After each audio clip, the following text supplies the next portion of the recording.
Ex-prison inmates of Reddit. What are some common misconceptions about prison? Ex-con. Here I was in for 28 years, and when I was getting ready to go home it was the officers not the inmates who gave me the hardest time. Everyone was glad I was getting out. The officers kept doing SHT, so I would lose my date. Finally I had to request protective custody so I could finish doing my time in peace. I used to teach in a prison, helping kids get degrees, guys get jeds, some guys getting college credits, ECT. The guards were freaking dicks and often wound up my guys over the stupidest shit, just because they could. I gave a kid a fancy eraser as a reward for finishing his jed. He was really into art, liked to draw tattoos. It was approved by the higher ups. Guards tossed his cell, and one of them tore it up, despite me clearing him having it. Kid shut down after that, started being pretty cynical about his art. Really pissed me off. There are a lot of co's who appear to have psychological issues. I remember being locked in a cell with a guy who was charged with murder, and we were watching this co attempting to provoke an inmate into hitting him so that the co would have an excuse to go freaking crazy, as this co was known to do, and the dude charged with murder said to me, "That guy is freaked up." And he was right. I really had to hold on to my temper because a sergeant actually enjoyed hitting inmates, so he tried to provoke me. I turned the tables on him though. I told him, "Hey Sarge, why you wanna beat up on a cripple? That make you the big man on campus." All of the other co laughed their asses off. That dude never bothered me in public again. In private that was another matter. Respect is a big thing in jail, but it is talked about in movies a lot more than it is in prison. I also knew a snitch in jail, and he was never bothered because everyone was afraid he would lie and get them into trouble. But the last thing, cigarettes are not a currency anymore. It is all stamps. I heard ramen is a thing in jail. Is ramen a thing in jail? Ramen is everything in jail. Noodles are a thing in jail, but basically anything can be used as cash. Stamps were a bug thing. One thing I found out was how to make brownies that were moist. I would pay the guys to get his stuff out of the cafe and make them and sell them for commissary. Not an inmate, but I used to help my dad volunteer at a maximum security prison.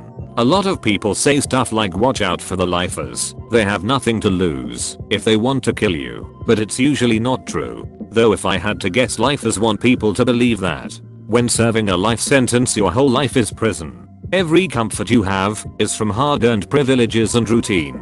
The last thing you want is to stab some dumbass kid and lose your job, or get moved to another prison, or even just get put in another cell block.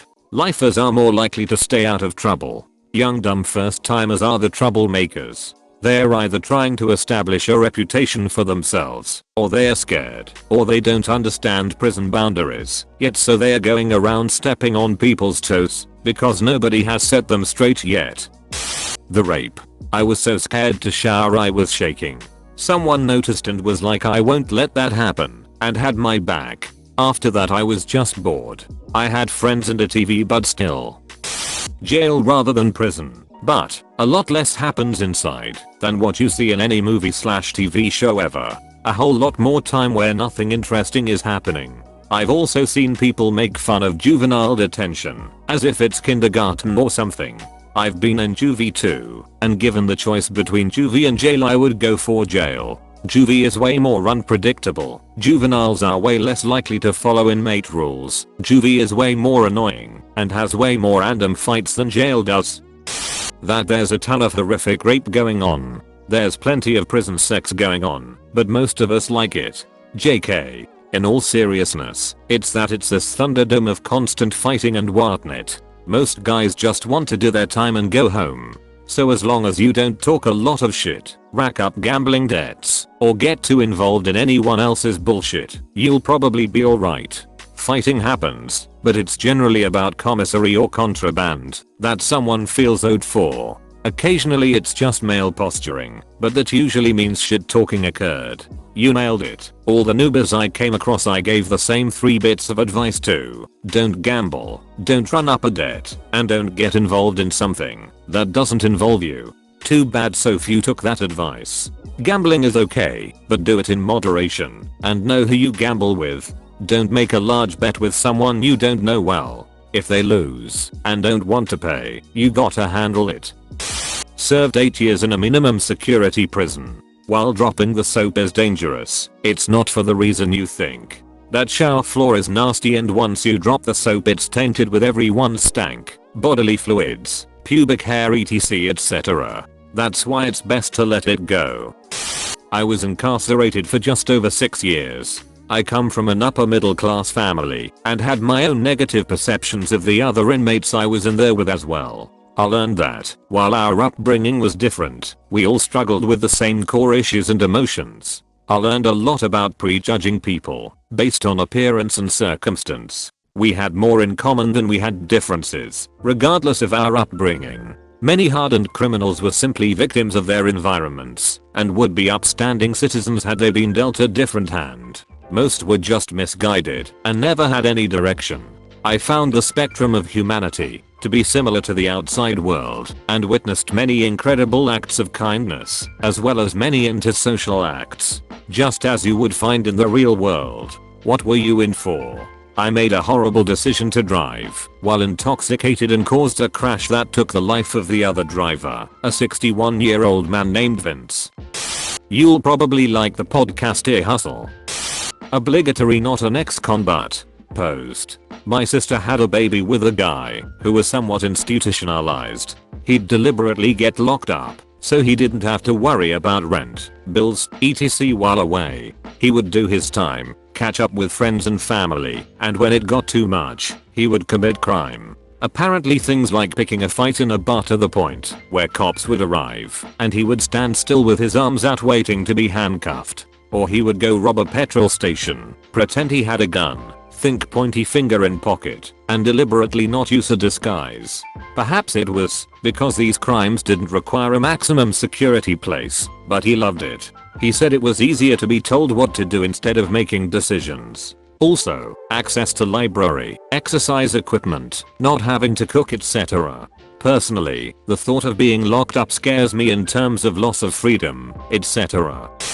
Not an ex-inmate, and hoping never will be, but I work with newly released inmates, and ex-inmates in general. My big misconception was that prison was a terrible place. I'd say 90% of the people I work with want to be sent back to prison rather than serve a jail sentence. In prison, everything is significantly cheaper, commissary-wise. You get to go outside, and you have more rights overall. I think I always viewed prison as this terrible place, far worse than jail, because that's where the truly naughty people get sentenced. I've toured a few prisons recently, lots of different classes you can take, and on the yard of one medium security prison, there were flower gardens. I was told that it would be a write-up if an inmate touched the flowers or messed with any plants, so they all left them alone. I remember going to visit my dad when he was in prison.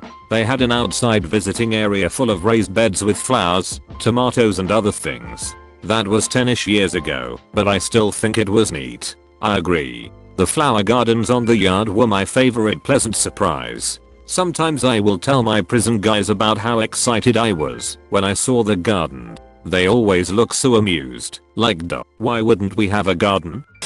Not an inmate, used to be a CO. One misconception I think people who've never been around prisons is that the hardcore criminals are super dangerous and violent on the inside. When it's the opposite, the guy there for longest are typically the most amiable. It's home for a while. They want their commissary, they want their meds on time and T.V privileges. So they tend to be really super cool, laid back and nip any real friction in the bud before it begins. It's all the short timer, 1 Abe, probation jumping, 4th DUI idiots they strut around, bumping chests, starting fights, and trying to make a name for themselves. I'd rather work the mods filled with murders and rapists than the guys who got drunk, robbed a Wendy's and fist fought their wives in Hot Topic at a mini mall. That there's enough gym equipment to go round. I've never been incarcerated, but I've seen the inside of prisons, and there's definitely not enough weights for me and the would-be other inmates. Prison employee here. In California state prisons, county 2, from what I've heard, there are no weights, just pull-up bars and things like that. I've seen prisoners make their own by filling bags with sands. My grandpa did right at 4 years fed time, and we talk about it probably once every couple weeks in casual conversation.